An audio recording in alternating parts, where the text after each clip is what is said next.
Bom, pessoal, já tem um tempinho que eu falei do último volume desse mangá e eu realmente demorei a trazer a resenha, mas cara, acho que isso foi um grande erro meu, porque Ultraman volume 17 é incrível, simplesmente incrível.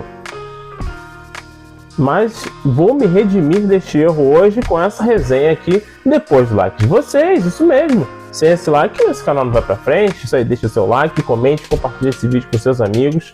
E me falem, o que vocês acharam do volume 17 de Ultraman? Gostaram da aparição dos vilões de verdade? E aí? Esses caras são brabos, hein? Mas vamos lá falar sobre isso. Então, bora pro vídeo!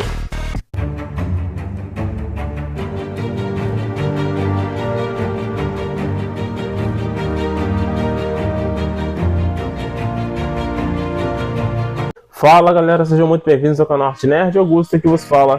E hoje é dia de Ultraman volume 17.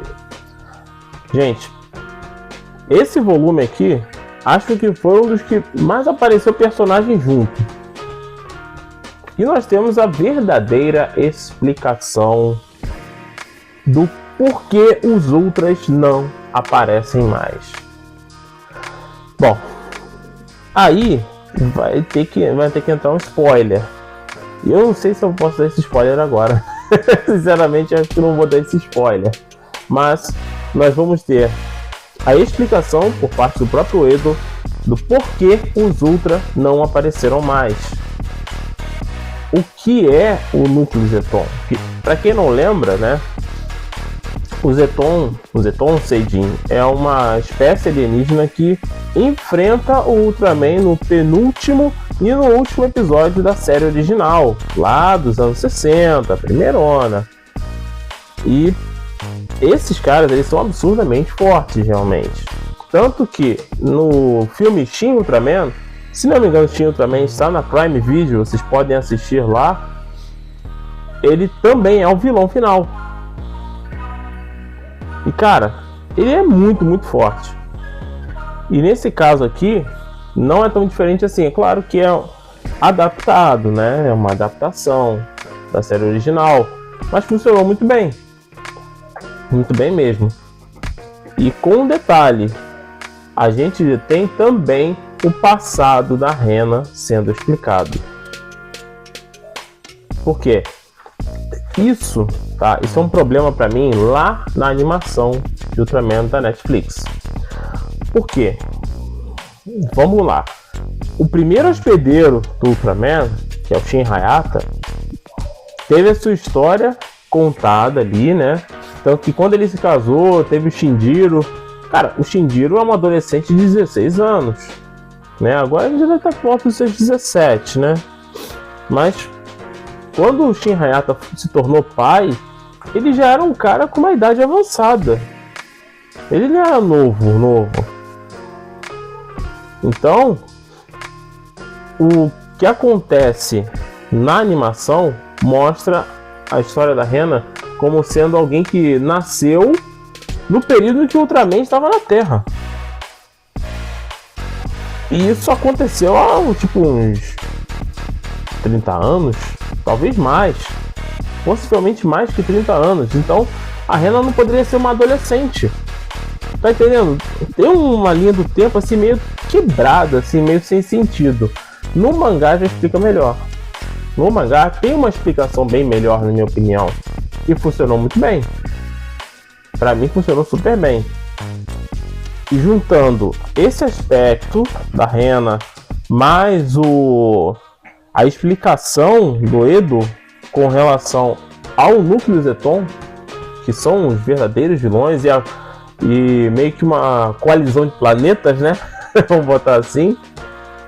Esse grupo, ele tá ligado, sim, a essa espécie de ONU do universo. E eles têm como principal objetivo cuidar para que a ordem permaneça, não ocorra o caos. Só que os Ultra, eles agem de um jeito diferente. Não é que os Ultra sejam vilões, eles não são vilões. Muito pelo contrário. Os Ultra estão ali para proteger as pessoas de qualquer planeta, especialmente, claro, os inocentes, independente, tá? Isso aqui é interessante, independente do que qualquer outro grupo venha dizer. Por quê? Para aquelas pessoas que supostamente dominam, controlam, vamos botar assim, né, o universo ou os planetas ligados a eles, se você age diferente do que eles querem, mesmo que você não esteja fazendo algo verdadeiramente errado, para eles você está errado. E isso gera um baita conflito, isso gera um problema muito maior. E é aí que a história de Ultraman entra. A Rena, ela é uma personagem que passou por um problema mais ou menos parecido com esse, tá? Só que funcionou mais como um preconceito. Porque nem todos os alienígenas que vieram para a Terra eram maus.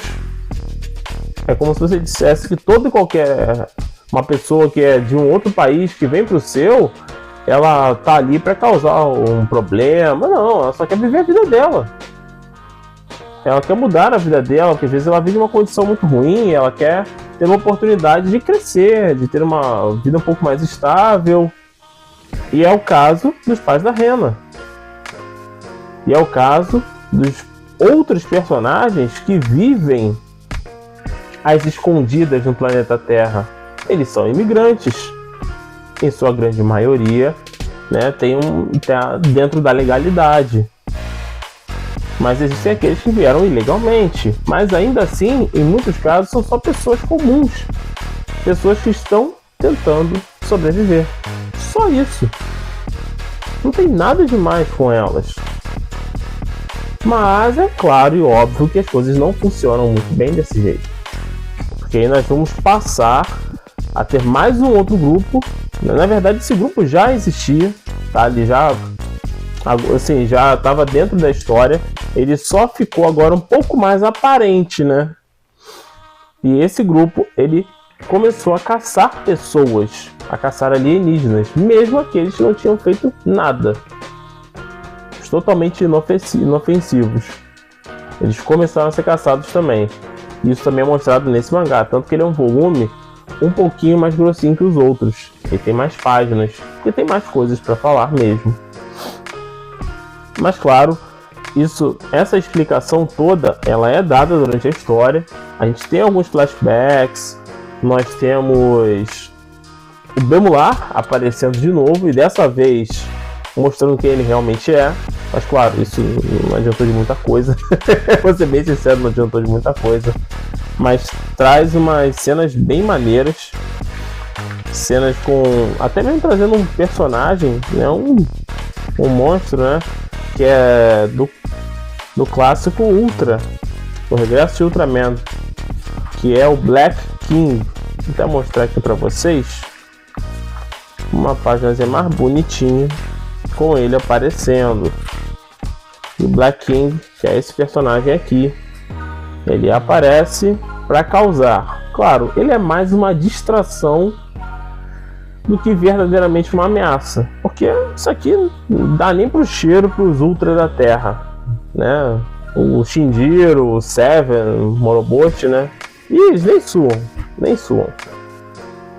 Claro que depois disso a gente passa por um embate muito mais intenso, um embate de verdade, e nós começamos a ver uma mutação, uma mudança em um dos personagens. Mudança essa que lá na animação foi adiantada, tá? Eles adiantaram, aqui não, aqui eles atrasaram até, bom, os 49, os 45 do segundo tempo, porque a gente já tá perto do fim do mangá de Ultraman. E cara, deixar isso pro final é o clássico, vamos botar assim. E geralmente, tá? Geralmente, isso não é algo tão ruim. E nesse caso aqui pra mim funcionou sim, tá? Funciona, porque esses aspectos vem sendo construídos há algum tempo. Trazer essas modificações, até na armadura do Shinjiro, né? Vocês podem ver que tem essa outra capa, em que a armadura dele está com algumas diferenças. Isso faz sentido para a história, dar esse desenvolvimento para o personagem. Só que assim, o grande problema desse mangá é que tem muito personagem, gente. Mas é muito mesmo. Não que eu esteja reclamando de ter muitos personagens ultra, não é exatamente isso. Só que para você desenvolver mais eles, tá? Eu acho que 20 volumes é muito pouco. Porque nós temos o Shin Hayata, o Shinjiro, Moroboshi, o Ace, a gente tem também o Taro, a gente tem os dois irmãos, que é o Astra e o Léo, agora a gente tem a Ultra Woman e ainda tem o Jack. Só aí são 9 personagens, 9 ultras. É muita gente. E para você desenvolver todos eles e deixá-los quase que equiparados é extremamente difícil. Com tão poucas páginas, é muito difícil. Então, ao meu ver, eu acredito que sim, Ultraman precisaria de pelo menos mais uns 10 volumes aí para trabalhar melhor os outros personagens. Ou então criar spin-offs. Aí até acredito que funcionaria até melhor, porque a gente focaria apenas no Shin Hayata, né? Essa história principal, com o Shinjiro Hayata, no caso, sendo o personagem principal. E os outros personagens vão tendo outras histórias contadas em alguns one-shots e tal. Acho que funcionaria bem. Não sei se isso aconteceu ou se vai acontecer. Mas, ao mesmo tempo, dizer que o volume 17 é um volume ruim é uma mentira. Não é. Ela traz ótimos desenvolvimentos de roteiro para a história toda, né? Como um todo. Acho que funciona muito bem. A atitude de um personagem ou outro foi meio infantil. Gente, tem muito personagem aqui que é puramente adolescente. Você não pode esperar muita maturidade de um adolescente em sua grande parte da vida. Não dá para você esperar isso. Durante a adolescência a gente está em desenvolvimento ainda de personalidade. Então, não espere isso. Não espere absurdos momentos de responsabilidade de um adolescente de 16, 17 anos. É muito raro isso acontecer, tá? Então, para mim, Ultraman volume 17 funcionou bem. Em breve trago aqui a leitura do volume 18 para vocês poderem conhecer um pouquinho mais e saber o que vai acontecer nesse universo. E aí depois eu vou fazer as minhas considerações sobre toda a obra e comparar também um pouco mais com a animação. Então fiquem ligados aqui no canal Arte Nerd para mais reviews de Ultraman. Então é isso, pessoal, espero que vocês tenham gostado desse vídeo. Em breve, como eu disse, trago aqui o review do volume 18 de Ultraman. E claro, para você ficar sabendo quando vai ter esse vídeo, você tem que estar inscrito no canal, isso mesmo. Se inscreva no canal, ative o sininho de notificação para ficar sabendo sempre que tem vídeo novo. Deixe o seu like que ajuda muita gente. A gente está bem perto dos 1000 inscritos, gente. Faltam só, acho que 9 inscritos, então falta bem pouquinho. E eu conto com a ajuda de vocês para chegarmos lá. Muito obrigado pela presença de vocês. A gente se vê na próxima. E boas leituras para todos nós. Valeu!